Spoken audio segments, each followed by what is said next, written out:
Bom dia! Hoje, domingo, 1º de junho de 2025. Este programa é produzido nos estúdios da Web Rádio Meimei, na Avenida Doutor Labieno da Costa Machado, em Garça, São Paulo.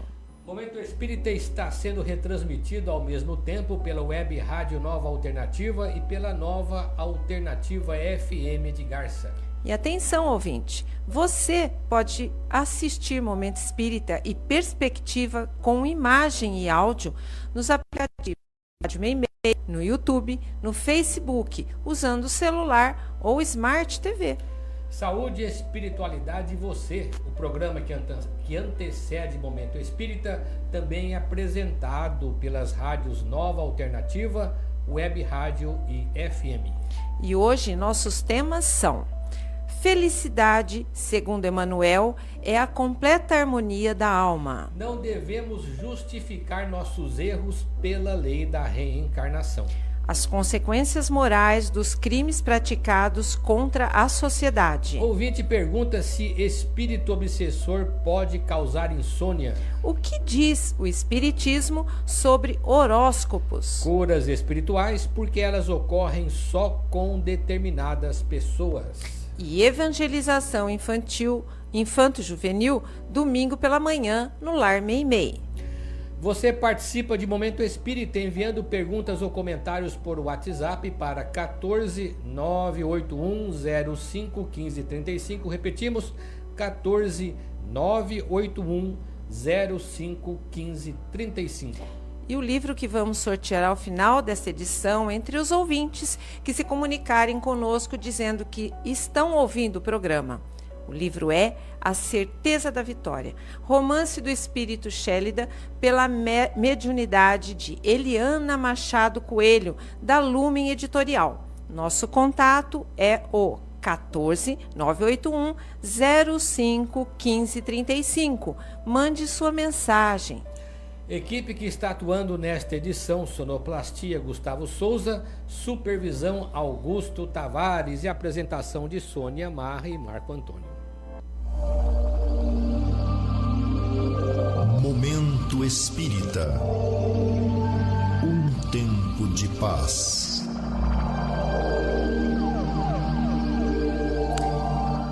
Prezado ouvinte, prezado da ouvinte. Nas suas inúmeras mensagens, através de Chico Xavier, os amigos espirituais nos lembram que a vida é a escola do espírito. Passamos por ela sempre aspirando a uma condição melhor, como o aluno na escola ao frequentar diferentes cursos. Logo, a vida tem por finalidade fazer com que aprendamos a superar nossos limites, cada um competindo consigo mesmo. A vida é uma passagem. A meta está sempre adiante e a felicidade pode ser agora se soubermos vivenciá-la com a certeza de que estaremos melhor ainda no futuro.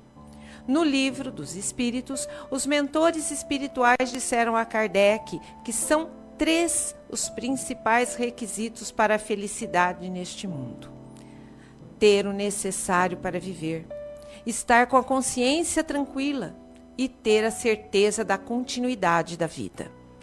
Como o atleta que parte confiante para as Olimpíadas, depois de rigoroso e estafante treinamento, nós devemos encarar a vida com a disposição de quem quer e precisa vencer. Antes de reencarnar, porém, já tomamos prévio conhecimento das agruras do caminho que temos a trilhar, das dificuldades que iríamos passar, dos problemas que nos caberá resolver. Aceitamos esse desafio, esperando sair da vida com uma condição pelo menos um pouco melhor do que aquela com que estávamos quando aqui chegamos. Portanto, a vida não é um castigo como muitos podem pensar, nem tampouco um paraíso de delícias. Não é um inferno de sofrimento infindável, mas também não é um céu de completa ociosidade. É mais sensato concebê-la como uma escola que nos coloca diante de problemas para possíveis soluções de nossa parte. Quando conhecemos o Espiritismo, assumimos uma postura positiva ante a vida, reunindo condições para aproveitar melhor as situações problema, visando ao próprio aprimoramento espiritual. Quem de nós não tem um problema qualquer? Quem não chora uma lágrima secreta? Não há neste mundo ninguém que não esteja passando por dificuldades. Somos como o aluno que, para aprender, precisa que o professor lhe cobre bom aproveitamento e insista para que leve a sério os seus estudos. Se o professor não lhe passar problemas e não exigir que se empenhe na solução, de que lhe valerá a escola? Que proveito tirará da vida se não aprender nada com ela? Do mesmo modo, nós, ante as dificuldades que nos afrontam no dia a dia, no entanto, se acreditamos em Deus e nos seus elevados desígnios, vamos aceitar a vida como ela é, procurando melhorá-la sempre. Só que para melhorar a vida, precisamos melhorar a nós mesmos, viver em harmonia com a nossa consciência. Quando alguém entra numa casa em reforma com pedreiros, carpinteiros, eletricistas, encanadores, dentro, com certeza, vai encontrar uma casa toda desarrumada, cheia de cascalhos e poeira. Assim também é a nossa vida, quando estamos passando por momentos mais difíceis, em que tudo parece estar fora do lugar, em que nada parece dar certo, como se estivéssemos no meio de escombros. É a casa em reforma. Sem reformar a casa, não podemos aspirar a uma casa confortável e bonita. Do mesmo modo, sem reformular a vida, não cresceremos e nem conheceremos momentos agradáveis e felizes. Por isso que Emmanuel nos fala, numa de suas mensagens, que a hora da dificuldade é a hora da luz. Preste bem atenção nesta afirmação de Emmanuel. A hora da dificuldade é a hora de luz. É sinal que andamos caminhando mais depressa para a própria regeneração, aprendendo com nossos problemas a intensificar a luz que deve brilhar dentro de nós. Momento Espírita. O rádio é do ouvinte. Semana passada, uma jovem trouxe a seguinte questão sobre a qual ela gostaria de ouvir uma opinião espírita. Ela disse o seguinte: se de acordo com o Espiritismo nada acontece por acaso, os encontros que parecem casuais, na verdade não são casuais. É o caso de amantes, de pessoas que se encontram e logo se unem por laços afetivos fora do casamento e que nada consegue separá-los. Como que esses casos se resolvem diante da lei divina? Tudo que implica em responsabilidade se resolve geralmente pela reencarnação. Entretanto, o fato de um homem e uma mulher se tornarem amantes não quer dizer que eles já se conheceram ou que cada um tem um compromisso com o outro do passado. Cada caso é um caso. Às vezes a relação entre eles se estabelece pela primeira vez na presente existência, quase sempre mais por atração sexual. Mas quando se trata de pessoas casadas que estão traindo o parceiro ou a parceira e deixando de dar maior atenção aos filhos, por exemplo, a situação implica em problemas mais complicados, podendo envolver até mesmo um processo de obsessão. Não raros obsessores se divertem com relações dessa natureza, porque implicam em situações que levam os parceiros à queda moral e até às tragédias passionais. Entretanto, o fato de o casal se relacionar, ainda que clandestinamente, às vezes cria novos vínculos com dependência afetiva que se torna difícil contornar numa única existência. Essa relação pode se desdobrar em dramas ou tragédias cujas repercussões se estendem a encarnações seguintes. No livro Entre a Terra e o Céu, de André Luiz, temos, por exemplo, o caso da jovem Lina Flores, que se desenrolou nos fins do século XIX, tendo como cenário a Guerra do Paraguai. Lina era uma mulher sedutora que acabou casando com José Esteves, mas traiu o marido, unindo-se sexualmente ao jovem Júlio. Infelizmente, o novo amor ainda não preencheu as necessidades de Lina, que partiu para outra aventura. Sentindo-se traído, Júlio, o amante, tentou um suicídio ingerindo um corrosivo, mas só morreu na segunda tentativa quando se atirou às águas do rio Paraguai. Na encarnação seguinte, Lina voltou com o nome de Zulmira, desposou o viúvo Amaro, que fora anteriormente seu marido José Esteves. Amaro tinha um filho de 9 anos que não era senão Júlio, amante de Lina na vida anterior. Logo, reuniram-se na mesma família, Lina, o marido e o amante da reencarnação anterior. Eles tinham contas a prestar. O garoto Júlio, o amante, agora em nova existência, morreu afogado quando estava sob os cuidados da madrasta Zulmira, ou seja, de sua amante da vida anterior, e esta, sofrendo as dores da culpa pela morte do menino, ainda era obsidiada pelo espírito da ex-esposa do atual marido.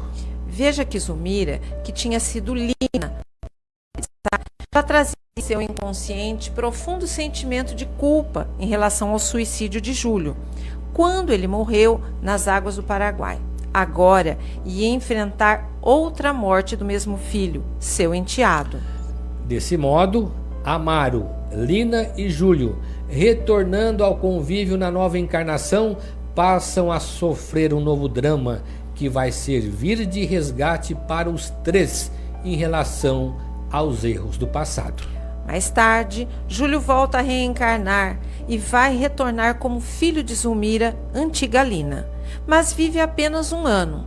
Com a intervenção de uma amiga espírita, depois de sofrer mais este revés, ela e o marido, Amaro da vida anterior, acabam entendendo que a morte do filho foi necessária para que Júlio se desvincule da culpa do passado e retorne sadio em futura encarnação. Esse drama mostra que os relacionamentos amorosos fora do casamento têm seu custo, que acaba dificultando o espírito na sua caminhada para a perfeição, mas mesmo assim, cada um responde por sua parte de responsabilidade perante os outros.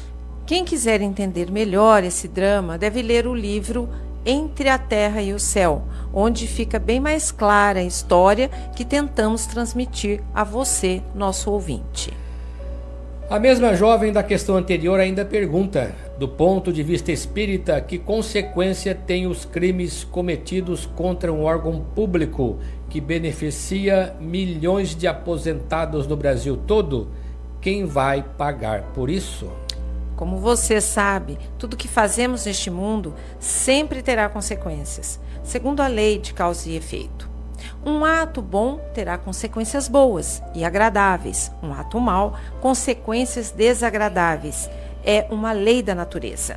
Segundo o espírito Clélia de Plantier, que esclareceu Kardec nesse ponto, nossos atos podem prejudicar pessoas. Sendo assim, cedo ou tarde, é diante dessas determinadas pessoas que vamos responder. Mas, quando nossos atos prejudicam a sociedade, estaremos cometendo um crime de lesa sociedade e responderemos cedo ou tarde perante essa sociedade. E como isso acontece? Você vai perguntar. A lei humana, vamos dizer assim, a lei brasileira, tem todo um aparato judicial que começa na investigação policial dos culpados até a condenação, incluindo as responsabilidades do órgão pagador. Para isso existem os órgãos da justiça, desde o órgão local até o Supremo Tribunal, que são acionados para promover a justiça. E isso implica em promotores, juízes e advogados. A lei divina não tem nada disso. O primeiro órgão da justiça divina é a própria consciência de cada um dos culpados. É ela que é acionada desde o momento do crime ou até antes, quando o crime ainda está sendo planejado. O homem criminoso, geralmente vários, podem fugir da justiça humana, mas pode se defender de tal forma que o crime em si não pareça mais crime, e então ele é absolvido. Contudo, diante de sua consciência moral, ele sabe muito bem o mal que praticou, e muitas vezes, talvez na maioria delas, procura se convencer de que não praticou mal nenhum. Mas a sua consciência não se comove com isso. Ela apenas registra o fato e a motivação que deu origem ao fato, de tal forma que o criminoso, cedo ou tarde, vai ter que se enfrentar a si mesmo, e disso não tem como escapar. Então, caro ouvinte, não é Deus que nos julga. Deus não precisa nos julgar e muito menos nos condenar. Ele já nos conhece e sabe do que somos capazes. O julgamento implacável virá de nossa consciência moral ou do nosso superego, na linguagem freudiana. Quando se trata de um crime solidário, ou seja, quando muitos estão envolvidos no mesmo crime, acontece o mesmo com cada um. E geralmente esses espíritos criminosos tendem a responder solidariamente pelo mal que fizeram. É claro que existem as diferenças individuais. As pessoas são diferentes e dependendo de cada um, ele pode responder na mesma ou em outra encarnação das mais diferentes formas. Não dá para enumerá-las agora. É claro que existem diferenças individuais mas uma forma muito conhecida de expiação ou provação coletiva é quando esses espíritos se reúnem no futuro ou em outra encarnação para responderem todos ao mesmo tempo, sendo vítimas de flagelos naturais ou desastres provocados que acabam causando grande comoção na sociedade. Livro que vamos sortear ao final desta edição entre os ouvintes que se comunicarem conosco dizendo que estão ouvindo o programa. A Certeza da Vitória, romance do espírito Xelida, pela mediunidade de Eliana Machado Coelho, da Lumen Editorial. Nosso contato é o 14 981 05 15 35. Mande já a sua mensagem. Um ouvinte habitual de nosso programa pergunta se um espírito obsessor pode causar insônia na pessoa obsidiada. Na verdade, a insônia pode ser causada por inúmeros fatores, desde problemas orgânicos até os de ordem psíquica ou emocional. Ansiedade, por exemplo, pode tirar o sono de qualquer um de nós. Basta termos algum problema que nos preocupe muito e acabamos por manter o cérebro em vigilância à noite, trabalhando a todo vapor e dificultando o sono. Portanto, não podemos atribuir toda a situação de insônia aos espíritos, por mais que o problema persista. Geralmente, a causa principal da insônia está no encarnado e o tratamento é de ordem médica ou psicológica. Entretanto, é possível que um espírito, aproximando-se do encarnado, provoque um estado de sonolência, e é possível que esse obsessor, aproveitando a insônia do obsediado, procura complicá-la ainda mais. Mas a influência espiritual nesses casos não precisa partir necessariamente de um obsessor. Pode ser até mesmo um espírito familiar ou de um amigo em busca de ajuda. Essa aproximação se faz pela sintonia de pensamento ou de sentimento, que pode estar relacionada com relações de afetividade, no caso de membro da família. Cada caso é um caso, como dizemos sempre, mas recomendamos para casos de insônia também o tratamento espiritual por meio de passes, por exemplo, independente da causa do problema e da assistência médico-psicológica. O passe, porém, não tem poder mágico. Somente o passe não resolve. Ele serve para dar alívio, disposição e autoconfiança, mas precisa de um complemento. O complemento está no seu estilo de vida que levamos no dia a dia, principalmente na convivência com familiares, com amigos e colegas de trabalho. É a nossa capacidade de estabelecermos relações fraternas com as pessoas da nossa convivência e mesmo estranhos, que ao final vai determinar a qualidade de nosso sono.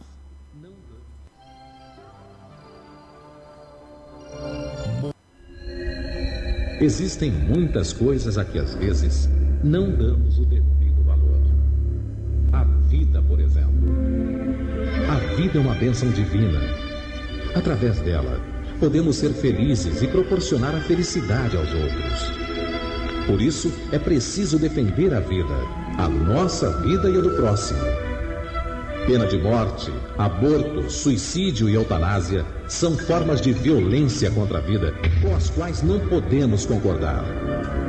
Lutemos em defesa da vida. Pena de morte. Um crime não justifica outro crime. Diga não. Suicídio. Um gesto infeliz. Dê uma chance a você mesmo. Existe sempre alguém para ajudá-lo.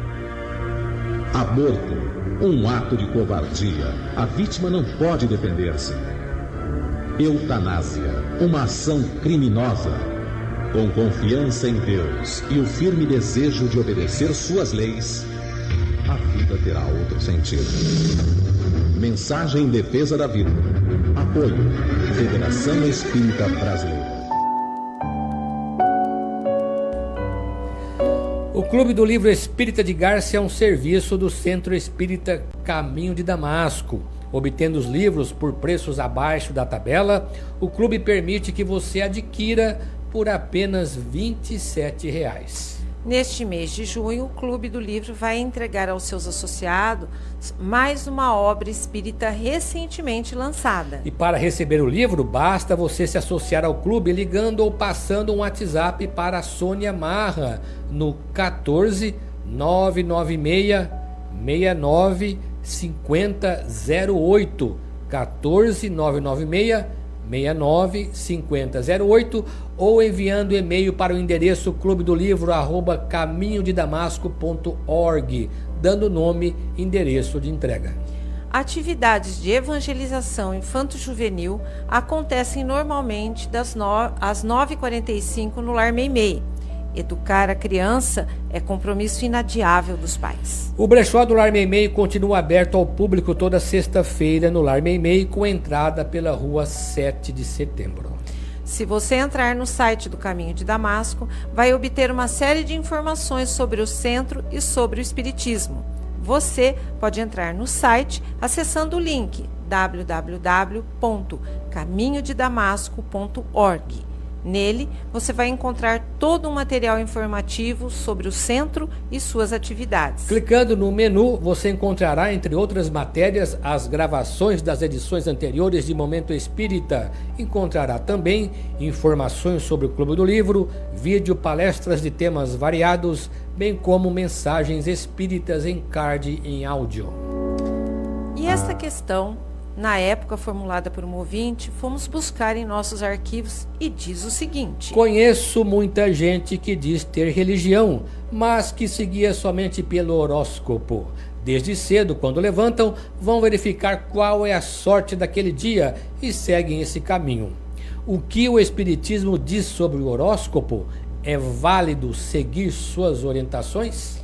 Para iniciar, podemos dizer que o Espiritismo não adota horóscopos, nem qualquer tipo de predição ou previsão. Os horóscopos são uma forma de predição baseada na astrologia, ou seja, um estudo da influência magnética dos astros sobre o dia a dia do ser humano. Trata-se de uma prática milenar. O homem sempre procurou um caminho mágico que lhe desse respostas prontas e perfeitas para tudo, inclusive para o futuro. Com isso, sempre acreditou em fórmulas que pudessem facilitar sua vida e trazer-lhe felicidade. Para a doutrina espírita, no entanto, devemos ter uma visão realista da vida, compreendendo que tudo no universo, inclusive a vida humana, é regulado por leis. Acima de tudo, devemos compreender que nós, como seres inteligentes e atuantes, é que determinamos o nosso próprio destino. Por isso o Espiritismo não acredita em sorte ou azar, nem mesmo que haja um destino inalterável para cada um de nós. Portanto, o conceito de que há um destino e que os astros determinam é incompatível com o pensamento de que somos construtores da nossa própria vida. Não há fórmulas mágicas para mágicas que revelem o futuro. O que existe são pistas que podemos perceber estudando e observando melhor a vida e procurando seguir o caminho que atenda aos imperativos de uma consciência reta. Além do mais, esses horóscopos que vêm a público, ao que nos parece, em grande parte, são feitos aleatoriamente, ou seja, sem um método preciso. Mesmo levando em conta a influência dos astros sobre a vida humana, eles não se baseiam em estudos específicos para cada pessoa, mas são feitos de forma generalizada para todos os leitores, sem atentar para as diferenças individuais. O que pode existir de positivo nessas mensagens dos horoscopistas são os aconselhamentos, muitas vezes ponderados de seus autores, quando recomendam, por exemplo, trabalho, moderação, compreensão e solidariedade. Nesse sentido, eles podem ser úteis. E ainda dá tempo.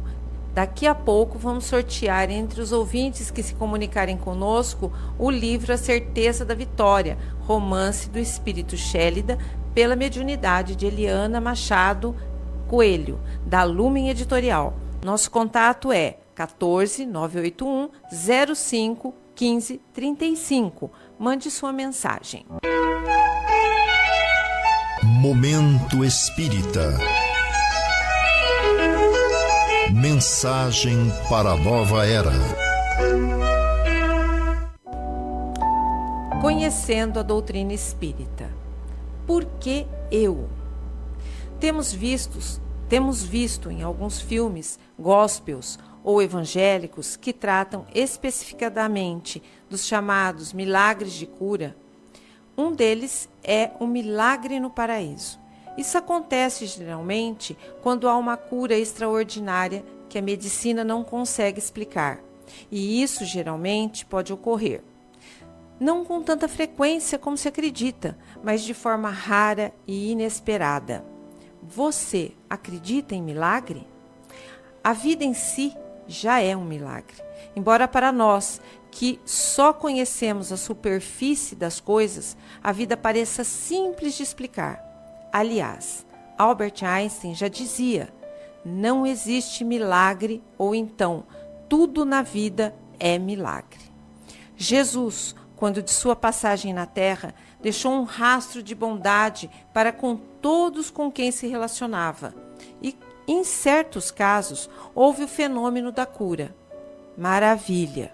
Mas com menos frequência com que comumente se imagina. Basta dizer que, nesse sentido, Jesus não conseguiu bons resultados em Nazaré, onde as pessoas, de um modo geral, conheciam sua família e não acreditavam nele. E isso se explica, em grande parte, pela fé, razão pela qual ele mesmo, o Cristo, quando uma pessoa era curada, afirmava em alto e bom som: a tua fé te curou. Voltando aos filmes de que falávamos, é comum observar que as pessoas em geral questionam por que fulano foi curado e ela ou um familiar seu não. Porque a cura ocorre com certas pessoas, muito poucas é claro, e não em outras. No Espiritismo sabemos que realmente nada acontece por acaso. Nem mesmo uma cura espiritual, que atrás de um caso extraordinário há toda uma história, e não apenas uma história da presente encarnação. A vida é muito mais do que comumente se imagina. Ela não se resume apenas na existência de uns poucos anos na Terra, mas se estende ao infinito, por meio de inúmeras experiências que vamos experimentar, buscando nesse longo caminhar a nossa felicidade. Não foi por outra razão que Jesus afirmou: sede perfeitos como vosso Pai Celestial é perfeito. Ora, ninguém consegue ser perfeito numa só encarnação. Alcançar a perfeição a que Jesus se referia é um processo de muitas existências na Terra.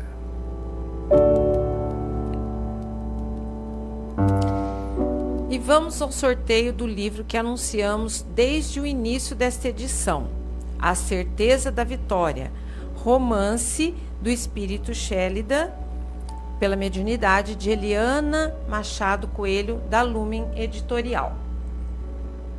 Espera um pouquinho. E queremos então cumprimentar a nossa ouvinte sorteada, o Beto Bergamini, aqui da cidade de Garça. Nossos parabéns ao Beto, obrigado pela sua participação. E você pode retirar o seu livro na Loja Leves, ali na Rua Minas Gerais, 148, a partir de segunda-feira, no horário comercial. Agradecemos a todos que nos acompanharam nesta edição e prometemos voltar no próximo domingo às 11h20. Continuem ouvindo e participando de Momento Espírita. E se você estiver sintonizado na Rádio Meimei, vai assistir na sequência o programa Perspectiva, temas atuais sob a ótica da doutrina espírita. E ao final desta edição, Momento Espírita deseja a você e a todos saúde e paz. E para encerrar, vamos ouvir uma mensagem espiritual na voz de Chico Xavier.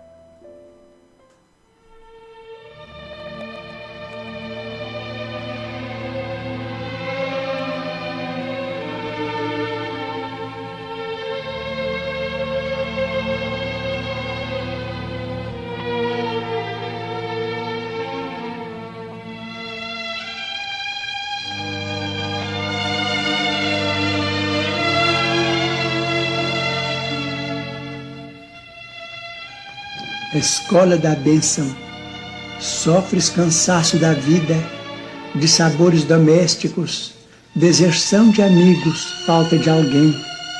Por isso acordaste sem paciência, tentando esquecer.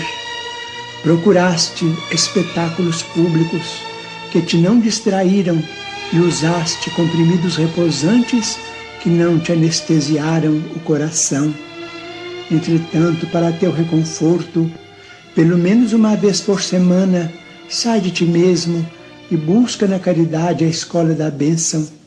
Em cada compartimento aprenderás diversas lições ao contato daqueles que leem na cartilha das dores que desconheces. Surpreenderás o filme real da angústia no martírio silencioso dos que jazem num catre de espinhos sem se queixarem, e a emocionante novela das mães sozinhas que ofertam, gemendo, aos filhinhos renascentes a concha do próprio seio como prato de lágrimas. Fitarás homens tristes, suando penosamente por singela fatia de pão, como atletas perfeitos do sofrimento, e os que disputam valorosamente com os animais um lugar de repouso ao pé de ruínas em abandono. Observarás ainda mais os paralíticos que sonham com a alegria de se arrastarem, os que se vestem de chagas esfogueantes, suplicando um momento de alívio, os que choram mutilações trazidas do berço e os que vacilam, desorientados na noite total da loucura. Ver-te-ás então consolado, estendendo consolo, e ajustado a ti mesmo, volverás ao conforto da própria casa, murmurando feliz: obrigado, meu Deus.